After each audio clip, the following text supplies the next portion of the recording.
नमस्कार, मैं नेहा और आप देख रहे हैं एसके लाइव, आपका समय आपकी खबर। उत्तर बंगाल में भाजपा को मजबूत करने के लिए भावी रणनीति बनाने के उद्देश्य से आज बुधवार को सिलीगुड़ी के सेवक रोड स्थित एक निजी भवन में उत्तर बंगाल के भाजपा विधायकों की एक अहम बैठक संपन्न हुई, जिसमें पार्टी के राष्ट्रीय प्रवक्ता व सांसद राजू बिस्ट सह अन्य सांसद उपस्थित थे। सूत्रों के अनुसार उत्तर बंगाल में भाजपा को और मजबूत करने के लिए बैठक हुई और इसमें भावी रणनीति भी बनाई गई। भाजपा नेता ने कहा, विधानसभा चुनाव के बाद उत्तर बंगाल के भाजपा जनप्रतिनिधियों की सामूहिक बैठक नहीं हुई है और इसी उद्देश्य से बैठक हो रही है, जिसमें पार्टी से जुड़े विभिन्न विषयों पर चर्चा की जाएगी। साथ ही दूसरी तरफ कोलकाता में भी आज भाजपा विधायकों की एक उच्च स्तरीय बैठक हुई। आसाम और सिक्किम कालिम्पोंग जाते हैं, आए दिन बारिश और लैंडस्लाइड के कारण हर साल कई सारे लोगों का एक्सीडेंट और डेथ भी होती है। सो उसको भी ध्यान में रखते हुए केंद्र सरकार ने 20 अलग अलग स्थानों की चयन की है, जिसके अंदर में वहाँ पे काम चलेगा और करीब जो है 800 करोड़ रुपए खर्च जो है भारत सरकार इसके ऊपर में करेगी। एक पिछले कुछ दिन से विशेष करके पश्चिम बंगाल में और नॉर्थ बंगाल दार्जिलिंग में एक मुद्दा बड़ा हावी हो रखा है प्राइवेटाइजेशन का, कि भारत सरकार प्राइवेटाइज कर रही है सरकारी संपत्ति को। मैं आपके माध्यम से जनता को स्पष्ट बताना चाहता हूं कि ये बिल्कुल भी प्राइवेटाइजेशन नहीं है, किसी भी सरकारी संपत्ति को बेचने की योजना नहीं है। ये पूरी तरह मोनेटाइजेशन है, यानी जो एसेट अंडर यूटिलाइज है या अनयूटिलाइज है, जो ब्राउन फील्ड है, कोई ग्रीन फील्ड भी नहीं है, कोई जमीन किसी को नहीं दिया जा रहा है, जो ब्राउन फील्ड प्रोजेक्ट है वो लीज पे पीपीपी मॉडल पे वो जो इच्छुक होगा उसको दिया जाएगा।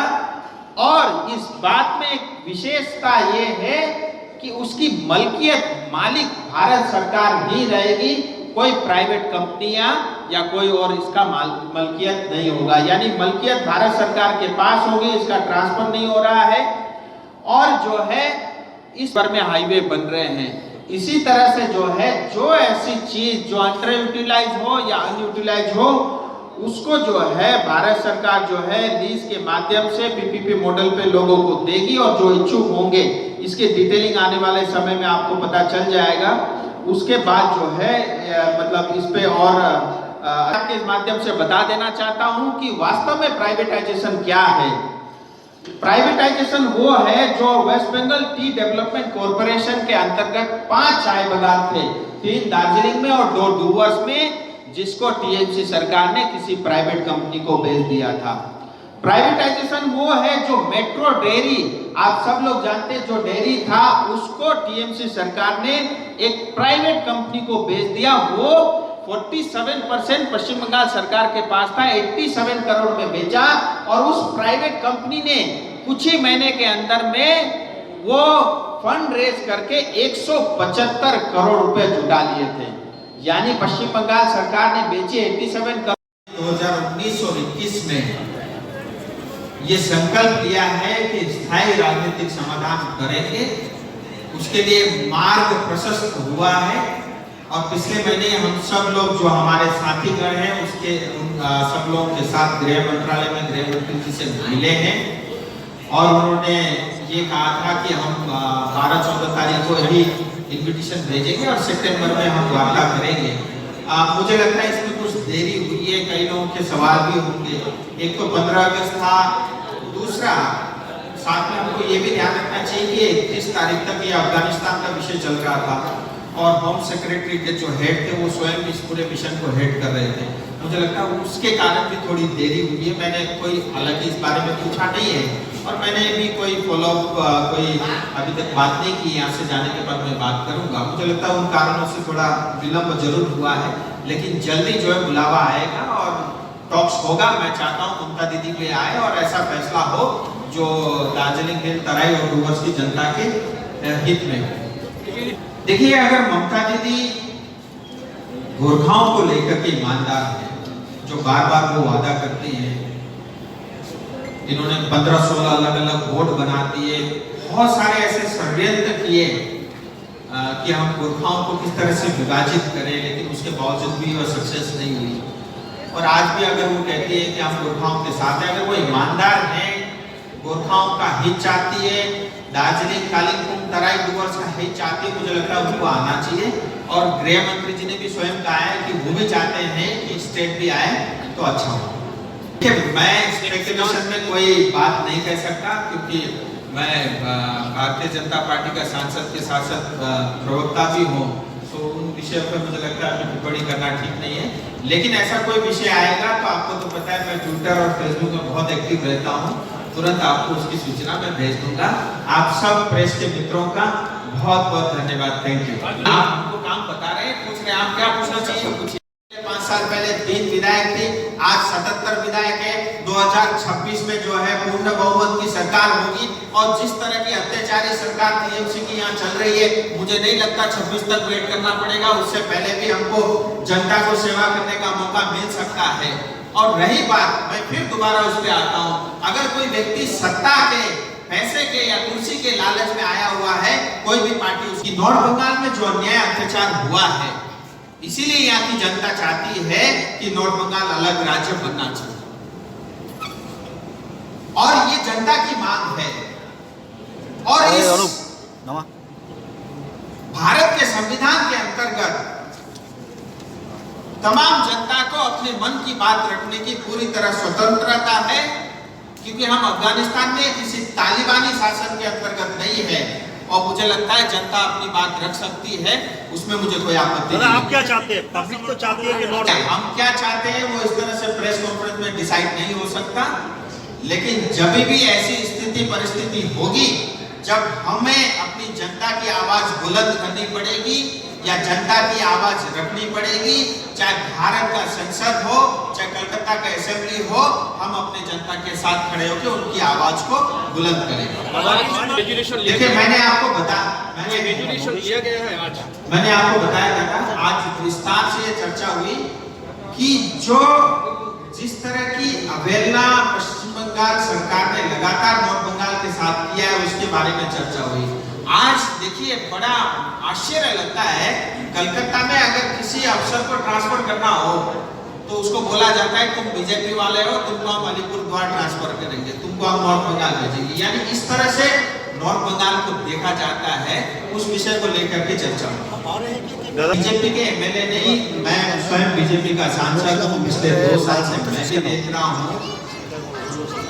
कि जो विधायक के काम करने में यहाँ की सरकार उनको रोकती है, यहाँ का प्रशासन भी उनको रोकता है, यहाँ का पुलिस भी उनको रोकता है।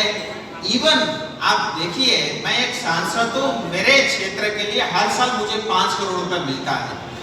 2 साल पूरे हो गए, 10 करोड़ रुपए मुझे मेरे खाते में आ चुके हैं, लेकिन उसके बावजूद भी 2.5 करोड़ रुपए के प्रोजेक्ट अभी तक सेंक्शन हुए हैं, और वो भी जाकर के सारे जो है आपके डीएम के बाद जाकर के सारे ब्लॉक लेवल पे अटके हुए हैं। यानी आज तक 25% काम की जनता का नहीं हुआ। सो ये पहल नहीं करेंगे, और हम चाहते हैं कि जितना रिसोर्स हमारे पास है, जितना धन हम पश्चिम बंगाल को सरकार को इकट्ठा करके देते हैं, उसका पूरा हक नॉर्थ बंगाल की जनता को है, और उसके हिसाब से नॉर्थ बंगाल का भी विकास होना चाहिए। और इससे अधिक नॉर्थ बंगाल के ऊपर में कोई अन्याय अत्याचार होगा, उसको हम सहन नहीं करेंगे। अब आपके सवाल होंगे। देखिए, 30 विधायक है हमारे, आज शायद 25 उपस्थित थे। हमारे जो चीफ व्हिप है उन्होंने बताया कि 5 लोग नहीं आए हैं, किसी के यहाँ घर पे डेथ हुई है, 2 लोग बीमार हैं, तो किसी कारण से फंसे हुए हैं। लेकिन भारतीय जनता पार्टी के पूरे विधायक, एटलीस्ट नॉर्थ बंगाल की, मैं ये गारंटी के साथ बोल सकता हूँ, 29 के 29 हम सब एक साथ हैं, क्योंकि हम किसी कुर्सी या सत्ता की लालच में भारतीय जनता पार्टी के साथ नहीं है, हम भारतीय जनता पार्टी के विचारधारा के साथ है, और वो विचार नेशन फर्स्ट का, और हमारे साथ हमेशा रहेगा, और हम सब लोग साथ हैं। और ये मीटिंग कोई शक्ति प्रदर्शन करने के लिए, और ऐसा भी नहीं था कि 100% सबको रहना पड़ेगा, उसके बावजूद भी शॉर्ट नोटिस के अंदर 24 हमारे विधायक सभी। कक्षा 10वीं और 12वीं के बच्चों के लिए है सुनहरा मौका। 10वीं के बच्चों के लिए है पैरामेडिकल कोर्स और 12वीं के लिए है मेडिकल कोर्स। किफायती फीस और बैंक की सुविधा के साथ विभिन्न डिग्री डिप्लोमा है उपलब्ध। सभी स्ट्रीम के बच्चों के लिए खुली है AICTE, KNC, INC, PCI द्वारा अनुमोदित भारत सरकार और राज्य संकाय बेंगलोर विश्वविद्यालय के तहत PCI नई दिल्ली ISO 9001-2008 से प्रमाणित अदन paramedical and nursing college. Contact number 8016235569, Champasari, Siliguri.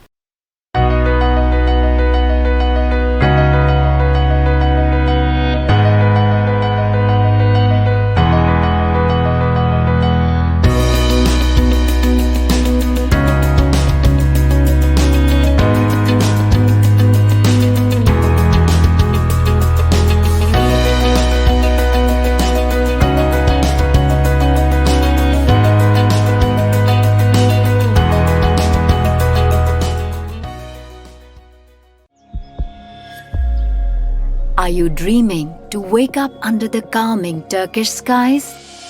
Make it a reality and bring home the Turkish collection from Royal Oak. Just a click away.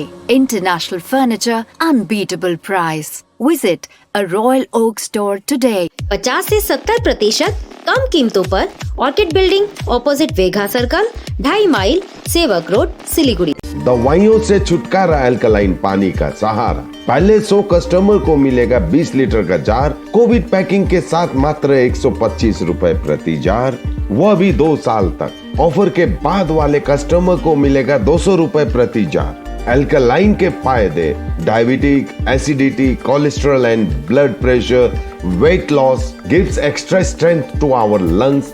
तो इंतजार किस बात का, आज ही बुकिंग करें।